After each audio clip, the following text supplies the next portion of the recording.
Hi friends, welcome to my channel. నా చిన్ని ప్రపంచం. చూస్తున్నారా గులాబీలు? ఇది డబుల్ షేడ్ గులాబీ అండి.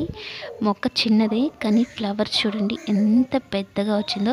ఇది ఆల్మోస్ట్ చనిపోయింది అనుకున్నాను, కానీ ఎక్కడో ప్రాణం ఉంది అన్నట్టుగా మరలా వచ్చేసింది. నేను ఇచ్చే ద్రావణాలు, పోషకాలు వీటి వల్లనే నా మొక్కలైతే చాలా హెల్తీగా వస్తున్నాయన్నమాట. ఫ్లవర్ సైజ్ చూడండి. ఇక్కడ ఎగ్ షెల్స్ ఎండబెట్టి పొడి చేసిస్తాను, బనానా పీల్స్ పొడి ఎండబెట్టి పొడి చేసిస్తాను, లేదంటే అలానే ఇస్తాను. చాలా అంటే చాలా మంచిగా అయితే గులాబీ మొక్కలు వస్తున్నాయి. వర్మీ కంపోస్ట్ నేను ఇంట్లోనే చేసుకుంటాను. కిచెన్ వేస్ట్ మొత్తాన్ని మనం లేయర్గా మట్టి, అలాగే ఎండుటాకులు ఇవన్నీ కలిపి వేసుకుంటే మనకు వర్మీ కంపోస్ట్ ఖచ్చితంగా ఒక నెలలోనే బాగా ఫామ్ అయిపోతుంది. పొడిగా టీ పొడి ఎలా ఉంటుందో అలా వచ్చేస్తుంది అనమాట. చూడండి, ఇది వైట్ కలర్ గులాబీ. దీని గురించి ఆల్రెడీ నేను వీడియో కూడా చేస్తున్నాను. ఆల్మోస్ట్ ఎండిపోయింది, చనిపోయింది అనుకున్న మొక్క ఇప్పుడు చక్కగా ఇగురులు పెట్టేసి కొమ్మకి మొగ్గలు వచ్చాయి. సుమారు ఒక 10 మొగ్గల దాకా ఉన్నాయన్నమాట.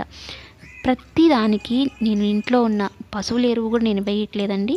ఇంట్లో ఉన్న వాటితోనే, కిచెన్ వేస్ట్తోనే కంపోస్ట్ చేసుకుంటున్నాను. అవే మొక్కలకి ఇస్తున్నాను. రోజు మార్చి రోజు కిచెన్ వేస్ట్ నీళ్ళు ఇవన్నీ ఉంటాయి కదా, వాటిని బాగా ఫర్మెంట్ అయిన తర్వాత మొక్కలకి ఇస్తున్నాను. చాలా అంటే చాలా బాగా ఫ్లవర్స్ కానీ, టమాటాలు చూడండి కొమ్మకి కాయలే.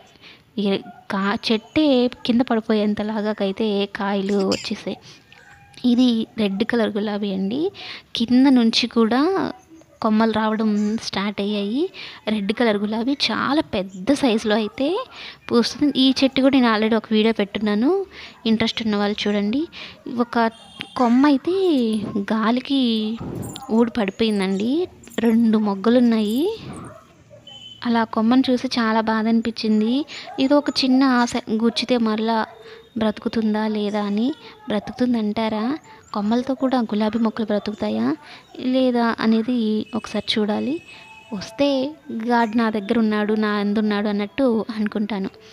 చూద్దాం ఎంతవరకు ఈ చెట్టు బ్రతుకుతుందో లేదో, ఈ కొమ్మ అనేది చూద్దాం. ఇది మల్లి చెట్టు అండి. చాలా హెల్తీగా అయితే నా మొక్కలు అనేవి నేను ఇచ్చే పోషకాలు, ద్రావణాలతోనే ఇంత మంచిగా అయితే పెరుగుతున్నాయి.